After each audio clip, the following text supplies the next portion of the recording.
Coucou, salut tout le monde. Dans cette vidéo, je voulais partager avec vous 16 trucs à faire vraiment pour être un bon chrétien.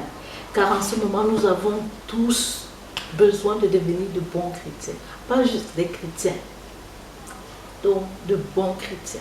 Car les chrétiens, c'est ceux qui croient en Christ. C'est ceux qui sont en Christ. C'est ceux qui ont reconnu Christ comme le Seigneur et Sauveur. Oui, c'est ceux qui reconnaissent Dieu comme le Père, le Créateur, notre Créateur. Et qu'en Christ, nous avons cette force et ce pouvoir de pouvoir dire Abba, Père. Et de reconnaître également que quand Christ est retourné auprès de son Père, après avoir tout accompli, il nous a envoyé le Paraclétos, oui, le Consolateur, qui nous enseigne toutes choses, qui nous conduit dans la lumière, qui nous garde sur le chemin. Oui, nous avons juste à lui donner sa première place, de rester obéissant au Père de tout notre cœur, de toute notre force, de tout notre esprit, de toute notre âme. Alors aujourd'hui, dans cette vidéo, je voulais partager avec vous 16 actions que devrait faire tout chrétien pour être de bons chrétiens. Voilà, moi je vais lire parce que j'ai écrit pour ne point oublier. Voilà, car en tant que tout bon chrétien est enfant de lumière, et qui est enfant de lumière est lumière. Et la lumière est faite pour éclairer autour de soi. Oui, la lumière n'est pas faite pour être cachée, mais pour être positionnée en mode éclairage de tous ceux qui sont aux alentours. Alors, tout bon chrétien devrait toujours se rappeler qu'il appartient à la lumière. Oui, nous sommes les enfants de lumière, dont les ténèbres, les œuvres des ténèbres doivent être loin de nos jours. Je vous listerai, pour ceux qui ne le sauront pas, qui ne le savent pas, voilà, je vous écrirai les œuvres des ténèbres qui consistent à marcher par la chair.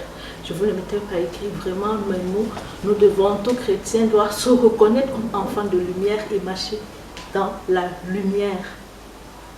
Car la lumière c'est le jour, et dans le jour, on est éclairé, on voit notre vision, on voit qu'on doit suivre, voilà.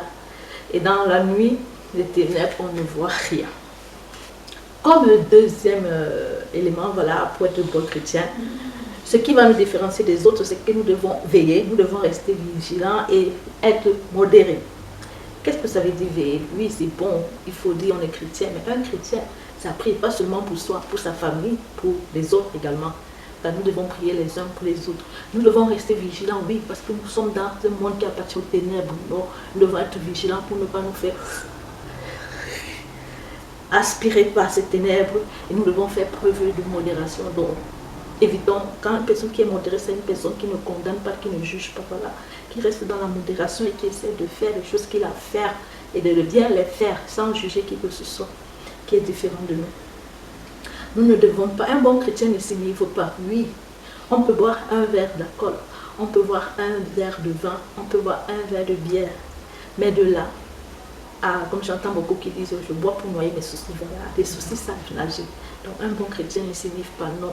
Un bon chrétien, il donne ses soucis, ses pensées, ses inquiétudes, il les remet entre les mains du Père, car Jésus a dit, vous qui êtes chargés et fatigués, venez à moi. Donnez-moi votre fardeau et moi je vous donnerai le mien qui est doux et léger. Moi je vous donnerai le mien qui est doux et léger. Nous devons nous rappeler, tout bon chrétien devrait se rappeler qu'il a la cuirasse, la foi et l'amour. Oui, oui, oui, notre foi nous protège. La cuirasse c'est la justice et l'amour, l'amour, l'amour. Tout chrétien est appelé à répandre de l'amour, car pour pouvoir répandre de l'amour, rappelez-vous, l'amour chasse la peur et la peur chasse l'amour. Donc l'ennemi de l'amour c'est la peur. Qui a peur ne point d'amour. Et pour donner, il faut avoir. Et pour avoir l'amour, il faut chasser la peur de soi. Donc, et savoir qu'on a une foi qui nous protège contre les attaques de l'ennemi. Comme cinquième élément pour un bon chrétien, nous devons avoir notre casque, qui est l'espérance du salut. Et se rappeler qu'en Jésus-Christ, nous sommes plus que vainqueurs.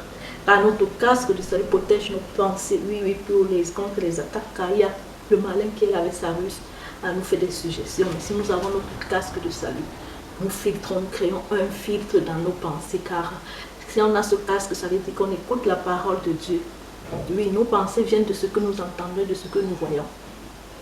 Alors, le castre, ça veut dire qu'on a un castre qui va filtrer tout ce que nous entendrons. Nous allons d'abord commencer par sélectionner ce que nous devons entendre et ce que nous devons voir, afin de protéger nos pensées, afin de rester dans le salut, d'être en santé. Voilà, j'espère que c'est assez clair. Comme sixième élément, nous devons nous encourager mutuellement afin de grandir ensemble, afin que notre foi grandisse ensemble. Donc, nous devons nous encourager. C'est bon d'avoir des groupes de prière, c'est bon de parler avec notre entourage de l'évangile, de bonnes choses que donne l'évangile. Nous devons être capables d'apprécier et de respecter nos dirigeants et nos enseignants. Ça, c'est fondamental. Une personne qui manque de respect, à qui est au-dessus de lui ou à qui lui enseigne des choses, ne peut pas réclamer de respect. Car ce que tu veux que les autres fassent pour toi, toi-même fais-le pour les autres. Donc c'est un peu dans ce sens-là. Car je crois que tous nous aspirons à être appréciés, à être respectés.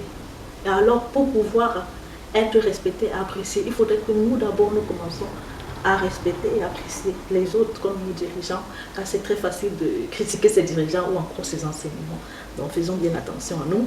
Comme le huitième élément, je dirais, nos dirigeants, nous devons les estimer, les aimer, pour qu'ils travaillent au mieux. Voilà.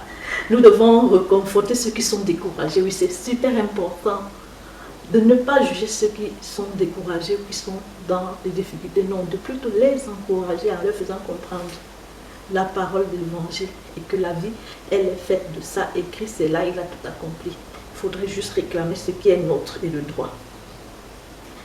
Nous devons soutenir les faibles.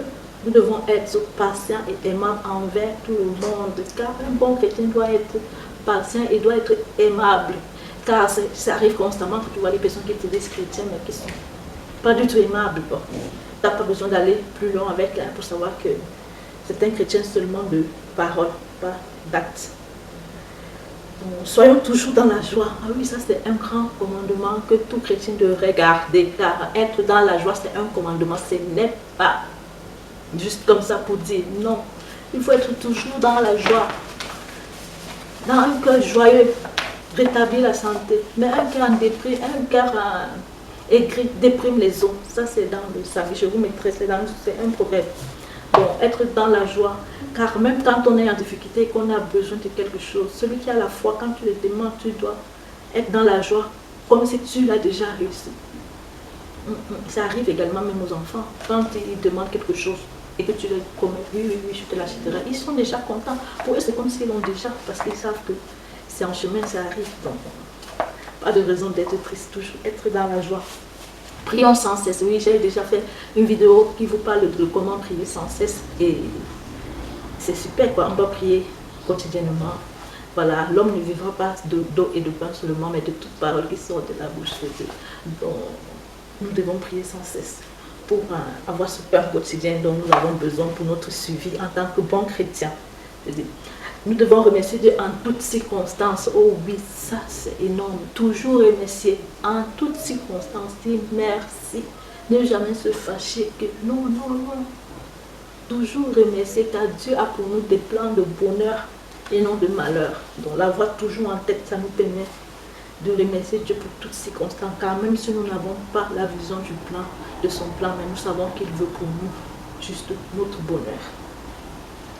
Donnons, oh, ça c'est la plus importante. Donnons, pas la plus, c'est l'une des plus importantes, car tout est important.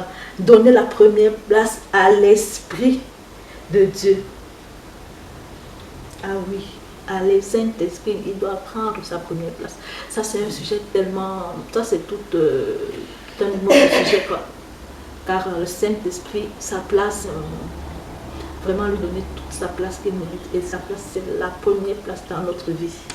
Enfin, je dirais, ayons du discernement, voilà, pour les prophéties. Donc, soyons sages pour pouvoir discerner les prophéties. Nous devons être capables de savoir que toutes les prophéties ne sont pas bonnes. Il y a des prophéties qu'il faut rejeter parce qu'elles sont néfastes pour nous. Et il y a des prophéties à prendre en considération parce qu'elles sont vraies, pas parce qu'elles nous plaisent, mais parce qu'elles sont véridiques. Voilà, ça c'était ma vidéo pour vous, hein, pour vous dire. Hein. D'après, je l'ai tiré, je ne vous le mettais pas écrit. La vie du bon chrétien, voilà, qui m'a inspiré à faire cette vidéo. de comment être un bon chrétien. Nous ne devons pas juste être des chrétiens, mais de bons chrétiens. Voilà, afin d'être des fils dignes du Père. Pas des bébés du Père, non, non, pas des bébés spirituels, mais des fils, des enfants, car ce ne sont que les fils qui ont l'héritage. Les enfants n'ont pas, on ne leur confie pas l'héritage, non. Mais aux fils, aux adultes, on confie leur héritage et enfin de pouvoir entrer en possession de notre héritage qui vient du Père, car Dieu est notre Père. On a besoin, on a droit à cet héritage qui passe par le sacrifice et la mort de Christ. Car beaucoup me demandent pourquoi est-ce que Christ est mort. Il est mort afin que nous soyons héritiers et nous devenons fils du Père. C'est ça, c'est ça. Voilà, c'est ce, je vous dis à bientôt et dans les prochaines vidéos. Ciao, vraiment courage à tous en ce moment de IOS Casa et ce moment de confinement, et je sais que la lumière vaincra sur les ténèbres, ce virus sera